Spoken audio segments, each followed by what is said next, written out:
মাননীয় অর্থ উপদেষ্টা মহোদয়, নবম জাতীয় বেতন স্কেল আমাদের অধিকার।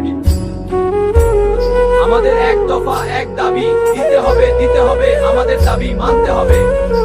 ডিসেম্বর মাসের মধ্যেই নবম জাতীয় বেতন স্কেলের সরকারি আদেশ জারি করতে হবে।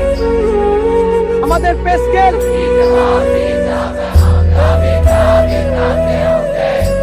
জানুয়ারি 26 হতে নবম জাতীয় বেতন স্কেল বাস্তবায়ন করতে হবে। আমাদের এক দফা এক দাবি মানতে হবে।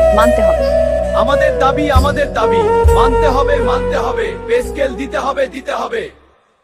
আমাদের এক দফা এক দাবি, দিতে হবে, আমাদের দাবি মানতে হবে। আমাদের পে স্কেল